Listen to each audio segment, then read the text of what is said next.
तो कैसे हैं? मस्त जबरदस्त जिंदाबाद। स्वागत है आपके एक शॉर्ट वीडियो में। आज के शॉर्ट वीडियो में सीखेंगे अपने फिंगर्स पर ट्रिग्नोमेट्रिक वैल्यूज को कैसे याद रखा जाए। सबसे पहले हमें क्या करना है, अपने लेफ्ट हैंड को इस तरीके से रखना है और हमें यहाँ पर हमारा जो अंगूठा है, हमारे पास जो थंब है हमारा, ये 0 डिग्री को रिप्रेजेंट करेगा। ये हमारा 30 डिग्री, 45, ये हमारा 60 और 90 है। हम देख सकते हैं यहाँ से 0, 30, 45, 60 और 90। अब वैल्यूज कैसे याद रखेंगे, सबसे पहले देखेंगे साइन की वैल्यूज निकालना। तो साइन के लिए हमने जो फॉर्मूला बनाया है याद रखने का, तो लिखेंगे यहाँ पर अपन क्या, फिंगर टू बिलो। क्या रखना है हमें, फिंगर टू बिलो, और हमें नीचे रखेंगे इसके अपॉन में 2। ठीक है, ये हमारा फॉर्मूला है, याद रखना है। तो जैसे हम वैल्यू निकालने वाले हैं, किसी मैं साइन 90 की वैल्यू देख रहा हूँ। सबसे पहले क्या देख रहा हूँ, साइन 90 की वैल्यू। तो साइन 90 ये दिख रहा है हमारे पास, और 90 के नीचे कितनी फिंगर दिख रही है, 1 2 3 4। क्या है, फिंगर 4, 4 अपॉन 2, 4 का रूट निकालेंगे तो क्या आएगा, 2 अपॉन 2, यानी कि वैल्यू क्या आ गई, 1 आ गया। साइन 90 वैल्यू 1 आ गई, समझ में आ गया। एक और समझते हैं, जैसे हम यहाँ पर देख रहे हैं साइन 60 डिग्री की वैल्यू। तो साइन 60 डिग्री अपने पास क्या करना है, सबसे पहले 60 की फिंगर कितनी बिलो है, 60 कितनी बिलो दिख रही है हमें, रूट में 3 फिंगर आ गई और अपॉन में 2 आ गया हमारे पास में। साइन 60 वैल्यू आ गया समझ में। अभी हम समझते हैं कॉस की वैल्यू। तो कॉस का फॉर्मूला हमारे पास रहेगा, कॉस में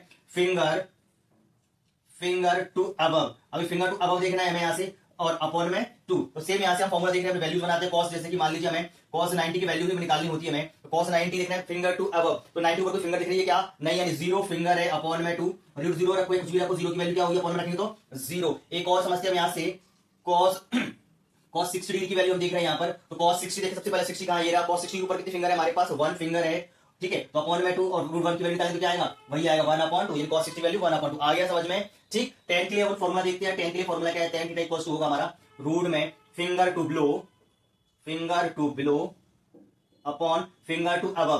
क्या, फिंगर टू अबव, ये हमारा फॉर्मूला है। ठीक है, आगे समझ में क्या रखना है, finger to below, finger to above. जैसे हम क्या करते हैं, वैल्यूज निकाल के रख रहे हैं कोई भी। जैसे हमें सपोज दैट 10 30 डिग्री की वैल्यूज निकालनी होती है हमें, किसकी, 10 30। तो सबसे पहले देखना फिंगर टू बिलो, 30 के बिलो में कितनी है, 30 के नीचे कितनी फिंगर है हमारे पास, एक है। 30 के नीचे एक फिंगर है तो रखना है 1, और हमारे पास फिंगर टू बिलो 30 के ऊपर कितनी फिंगर है हमारे पास, 3, तो रखिए ये 3 रूट में निकालना है हमारे पास। तो 1 का रूट तो 1 ही होता है, रूट का 3 का निकालेंगे तो रूट 3। सिमिलरली एक और वैल्यू देखते हैं यहाँ पर, 10 60 डिग्री की वैल्यू देख रहे हैं जैसे कि। तो 10 60 डिग्री की वैल्यू हम यहाँ पर बनाए, तो 60 डिग्री के अपने पास देखना है पहले फिंगर टू बिलो। फिंगर कितनी है अपने पास, ये 60 के नीचे कितनी फिंगर बिलो है, कितनी नीचे है, 1 2 3, कितने अपने पास 3 फिंगर, तो रखेंगे रूट 3। अब उसके बाद देखना है फिंगर टू अबव। तो 60 ऊपर कितनी फिंगर है, 1, तो इसको रख देंगे 1, और 1 रखने आना रखो, फर्क नहीं पड़ता, तो क्या आएगा, रूट 3। इस तरीके से हमने सारे ट्रिग्नोमेट्रिक फंक्शंस की वैल्यू निकाली। और हमें साइन कॉस टेन की वैल्यू पता है, तो हम सेक कोसेक और कॉट की वैल्यूज ही निकालें, क्योंकि हमें पता है साइन का रेसिप्रोकल कोसेक होता है ना, कॉस का सेक होता है और टेन का कॉट होता है। यानी कि अगर हमें पता है, जैसे अगर ये साइन है और कोसेक निकाले तो क्या करो, उल्टा कर दो, यानी ये कैप ऊपर तो आ गया नीचे। सिमिलरली जैसे अपने पास यहाँ देखें हम साइन की वैल्यू देखी थी, साइन 90 क्या 1 को उल्टा करें तो 1 ही रहेगा, आगे समझ में। ऐसे अब साइन 60 है तो रूट 3 अपॉन 2, और कोसेक की वैल्यू देखेंगे तो अपने पास कोसेक 60 क्या होगा, 2 अपॉन रूट 3, यानी क्या करना है, उल्टा करना है। आगे समझ में। अगर यहाँ से वीडियो आपको समझ में आया तो वीडियो को लाइक करें, चैनल में पहली बार सब्सक्राइब करना ना भूलें, और अपने दोस्तों के साथ में शेयर जरूर करें। ठीक है।